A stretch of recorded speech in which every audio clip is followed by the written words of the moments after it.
We will never get the real Jet Set Radio Future. Now you're probably saying, what are you talking about? Jet Set Radio Future got released and it's been out for 21 years. Yes, that's true, but that's not exactly what I mean. As much as I love Jet Set Radio Future as a game and hold it dearly in my heart, it's clear that the game we got is unfinished. It did not have the proper amount of time to be the fully realized game it was supposed to be. It's certainly no masterpiece, but that's okay. Whether Sega thought they had enough time to finish the game with everything they wanted and it didn't fall through, or they just couldn't get it done before the deadline. Jet Set Radio Future is filled with so much cut content that it's amazing that this game even came out in a state that it could be finished and 100% completed, with crazy amount of details still in the game, like the many special interactions present. We will never know the development cycle of this game and why things got removed the way they did, but we do have access to all the files in the game that went unused in the released version. Whether it be models, voice lines, events, they're all still present within the game but cannot be accessed through normal means. Jet Set Radio had more time. What could it have been? Well, that's what I'm going to get to the bottom of. I'm going to be taking a look at a number of assets that go unused in the final version of Jet Set Radio Future and try and piece together what the game could have been if it were completely finished. To give a disclaimer, with how many things that go unused, there will be a couple of things that don't have a clear context of where they would have fit in the game and how they would have functioned. This video is going to be a lot of theory crafting since we would never really know what the intention of the developers were, but it's going to be more fun this way. Let's see how we can put the puzzle pieces together.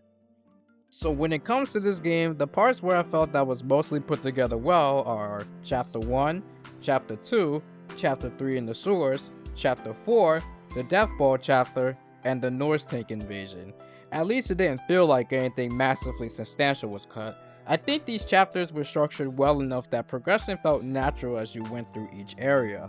The 2 tutorial levels that introduces you to the open world, the next chapter introducing you to new variations of Rokaku bosses and exploring the other regions of Tokyo, going into the sewers to put use to a new skill you learned while exploring a big vertical level for the first time, and Chapter 4 is where all your teachings will be put to the test with the biggest levels you'll experience in the game thus far. Chapter 5 and Chapter 6 are not very interesting on their own and it feels more like padding, but I still think they transition well from chapter to chapter. Of course, there are still some things that were completely removed, and it comes from the voice line. In Chapter 1 and 2, you can interact with 2 statues, the goddess of the streets in Dogenzaka and Goji's ancestor in Rokakudai. When you interact with them, the DJK will pop up as a text box and you read what he has to say about the statues. However, DJK actually has lines where he voices these 2 interactions.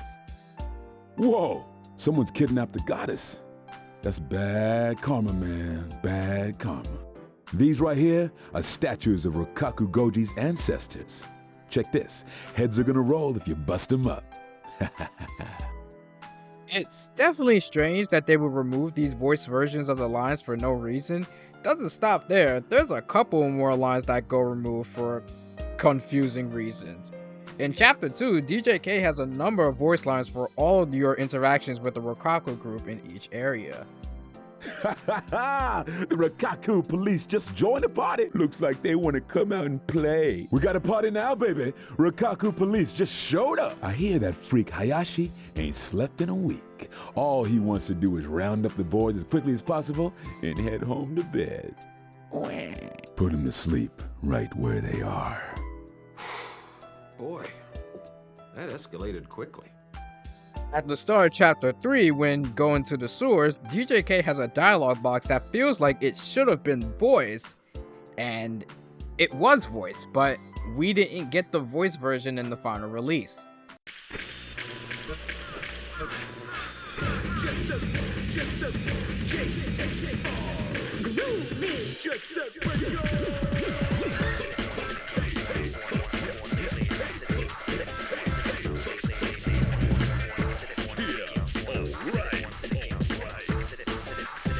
Is your heart pounding and blood pumping to the beat? We're sending our signal out to the entire city, yo! Are you ready to ride the waves? Yo, it's time to head off to Poison Jam's hideout, the Tokyo Underground Sewage Facility, under Rokakudai Heights. You know how in Chapter 4, when you challenge the Immortals, DJK will have some commentary before the Taggers Tag face off with them. Poison Jam actually had something similar, which implies to me that the cutscene was probably going to be a little longer than what we actually got. It probably wouldn't have been anything substantial really, but it would make sense since this would be your first time doing Taggers Tag in the game. Here we go. This Monster Jam's just getting started. Whoa. It looks like the master of the Poison Jam house party is Cube. Who's gonna be the one to become sewer trash? Not me, y'all. Spray the backs of all the Poison Jam members. Speaking of Chapter 4, I brought this up in my video talking about the story of the game. In the Taggers Tag against the Immortals in the Skyscraper District, DJK actually gives us some lore about them. Those immortal punks are actually stupid enough to think. I'm sorry. I mean, they actually believe they're a part of the Egyptian royal family. They've come back to life thanks to some ancient Egyptian mumbo jumbo. And now they're gonna stomp on Tokyo. But why Tokyo of all places? You'll never hear the rest of it because they only play the first clip in the release version, which is horribly translated in the text box also, by the way. But also, the boss fight ends when you get one immortal down to half health. Why? I don't know. I don't understand why this happens, and this is literally the only time in the game where Taggers Tag just randomly ends. I don't know if this was some sort of bug in the programming, but this is definitely one of the biggest anomalies in the game. It's not like the Immortals go in some crazy route or anything, they stay strictly in the park and go in a circle. Very confusing. Chapter 5, Death Ball, this is probably the most straightforward chapter in the game with no major changes, despite it feeling tacked on. The one thing that was removed was extra dialogue from DJK about the Doom Riders. I'd like to know what they've got inside those helmets. They're probably empty anyway. And the other is a change in the name of the sport. We know it as Death Ball, but there's dialogue in the game's files that the game was initially called Death Crash. Buckle up, kiddies, cause now everybody's favorite extreme sport, the game where everyone risks their lives for a shot at street stardom. Death Crash! I think I like the name Death Crash a little more. Either way, it's Death Ball, it's a boring chapter, it's fine, no real substantial changes. Chapter 6, the North Tank Invasion. This one is definitely a weird one. The goal of this is to destroy all the noise tanks that have spawned in each region of Tokyo. Sort of. I can't give an exact number of how many noise tanks you have to destroy, but when you play the game, you will notice that DJK will tell you when you have 10 more to go, even though there's still a lot more noise tanks to destroy. The noise tanks spawn in 5 areas: Dogenzaka, Shibuya Terminal, Suo Street, 99th Street, and Rokakudai Heights. They don't appear in Hikage Street, they don't appear in the sewers, not in Kibugaoka, not the Skyscraper District, not in the stadium, and not even Highway 0. You only realistically need to go into 3 areas to destroy the required noise tanks you need, and you can stay in the Shibuya region to get that required amount without having to touch them in 99th Street or in Rokakudai Heights, which really have less noise tank spawns. Now, why would they only spawn the noise tanks in 5 out of the 12 areas we've already explored? From a gameplay perspective, maybe this probably would have been a little egregious and this chapter is already not very excited to begin with.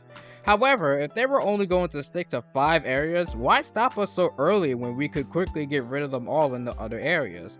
It's also weird from a story standpoint because you will see people running for their lives here in 99th Street, but you go into Highway 0 and everyone is hunky-dory.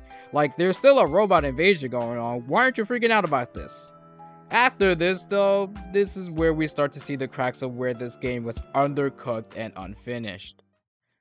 Okay, Chapter 7. So what is available to us in Chapter 7?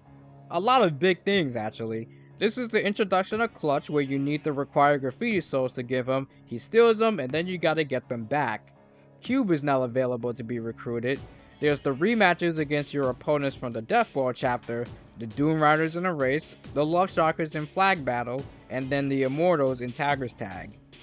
For a third time. We all have new graffiti spots that have spawned in every area you've been to up to this point for you to spray and complete. The Golden Rhinos are new enemies that spawn in to interrupt your progress and to take you down.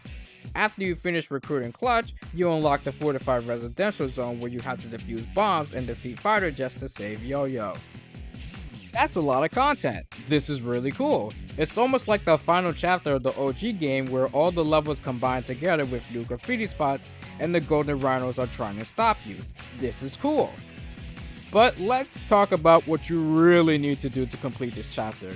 You recruit Clutch, you go to the fortified residential zone to defuse the bombs and save Yo-Yo, and then the chapter is done. What? You mean to tell me that you open up all this content in this chapter and I could just completely ignore it? You can put off the new graffiti spots till you finish the game. They will always be there, but the rematches, the Golden Rhino encounters, you can just completely skip those if you don't want to do it. There's pretty much no point in doing them since it's not a requirement to complete the chapter. All you need to do is recruit Clutch in order for the fortified residential zone to be accessible, and then you can just finish the chapter by going there. All that extra content is just flush. Speaking of the fortified residential zone, I always thought it was weird how when the fighter jets come in, they show 4, but you only fight 2 of them. Huh. And you can bet that this chapter is filled with things that didn't make it into the final cut in terms of dialogue. Much like when the Rokkaku group state where the Rudies are, the Golden Rhinos also have their own set of dialogue stating your current location. Communication center to all Golden Rhinos. One of the youths has been spotted near the Shibuya terminal. All units move in to exterminate.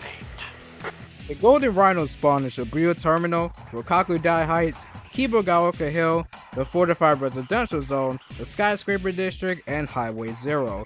They don't spawn in Dogenzaka, Hikage, and 99th Street due to the rematches with the rivals taking their spots.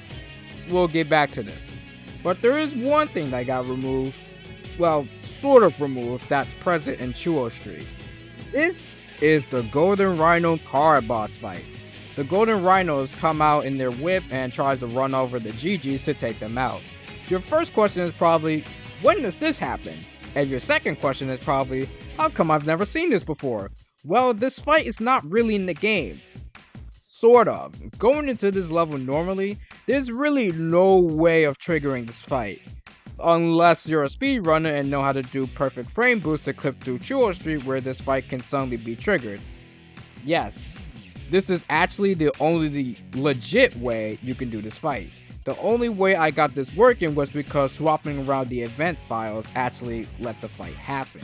But yeah, this fight exists. Now we go to chapter 8, which is a very empty feeling chapter in the final game. In this chapter, you just defeat the claw guy and the pyromaniac, then you fight the train boss fight, which leads you to the final boss of the game. Everything before you reach the final boss with Goji feels empty. The things that got cut in this chapter are pretty significant, and these are ideas that are said in voice dialogue, but never see the light of day in terms of how they would have been executed. Small one is that the pyromaniac looks like they were initially going to be in 99th Street instead of Highway 0, according to this dialogue from DJ K. The Golden Rhinos have turned 99th Street into a sea of flames. Take down that pyromaniac. Did you know in chapter 8, when you speak to Jazz, she mentions something about be on the lookout for Captain Psychopath. Captain Psychopath is of course referring to Hayashi. But wait, doesn't Hayashi leave once chapter 7 begins because he gets fired? You're probably wondering. Yes, he was fired, but he was actually going to come back for one more fight. In the game's files, there is a model of Hayashi where he holds a katana sword. He even comes with tons of voice lines and sound effects for the sword. I'm gonna get you! Stay still! Over here! Where'd you go? Damn it!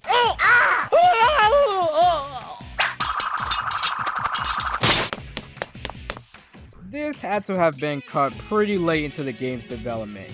We have no idea where this boss fight would have taken place, and there's no way to implement it back into the game.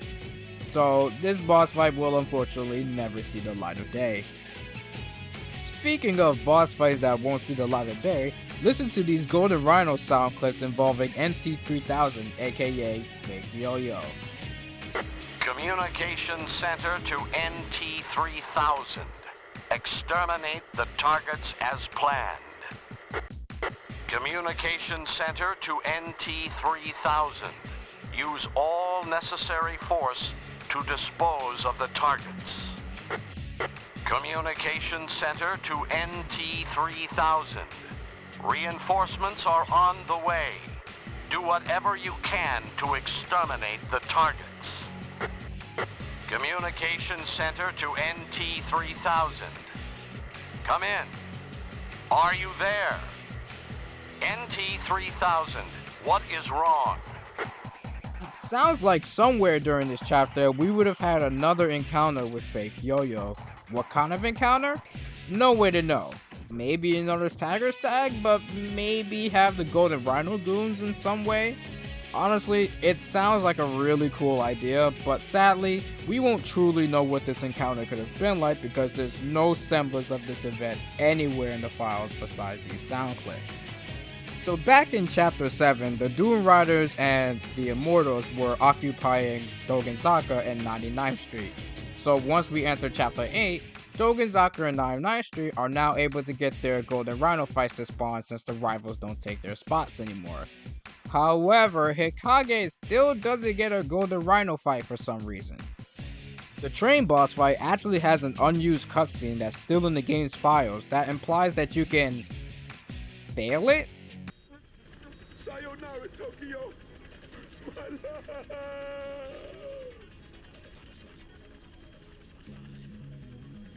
Yeah, so DJ K gets taken away and then the screen fades to black. This has some interesting interpretations. Maybe there was supposed to actually be some sort of time limit for how long you have to take out the train. In the final release, there's of course no sort of time limit, but that cutscene is pretty similar to what happens when you fail to defuse the bombs in the fortified residential zone. I'm sure if a time limit was implemented, the cutscene would play if we were too late. The final boss actually doesn't really have anything substantial that's been removed or cut besides a few lines from Goji, but there is some sort of implication that he was going to have maybe an extra phase or a new attack. Can't really tell, but here are the clips. Take it away, kids. That's the way I like it, baby. Little punks, it ain't over yet. It's time for the grand finale. After that, the game ends. So, what's left? Well, you can complete the rest of the graffiti spots you haven't done. You can clear the street challenges, get all the graffiti souls, clear all the test runs to unlock all the characters, and that's it. The game is done. There's really nothing else to do. Unfortunately, unlike in the OG game, there's no New Game Plus, which I think hurts their game's replayability quite a bit. OG Jet Set Radio allowed you to play with characters you never got time to use on your first playthrough, and it helped out in finding your main character, in my opinion. So yeah, Jet Set Radio Future is riddled with so much removed content, whether it being small things that didn't change anything, or huge parts of the game. Weird decisions that feel like bugs or huge oversight missed by the developers, and not the most technically sound. I mean, just look at the AI, it sucks. The game we got is not the game that it should have been, but it still tried to be. But what if it was the game that it wanted to be? What if things went according to plan and all of the content made it into the game? We may not be able to make it happen for now, but we could damn sure theorycraft it. It's time to be a mad scientist and create a Frankenstein's monster. What would an ideal, real Jet Set Radio Future could look like? Let's go from chapter to chapter. Chapter 1 pretty much stays the same. It's honestly the perfect opening for this game's new gameplay style and actually eases you into the game well. Only thing that would just be restoring DJK's cut dialogue. Chapter 2 and Chapter 3 also stayed the same with no significant changes. They would have all their dialogues restored. Chapter 4 stays the same minus the Tagger's tag with the Immortals in the Skyscraper District ending so quickly, but this is an easy fix. Instead of the fight ending by spraying half health of one of them, you can spray them all down like normal, so now it actually is a proper Tagger's tag encounter.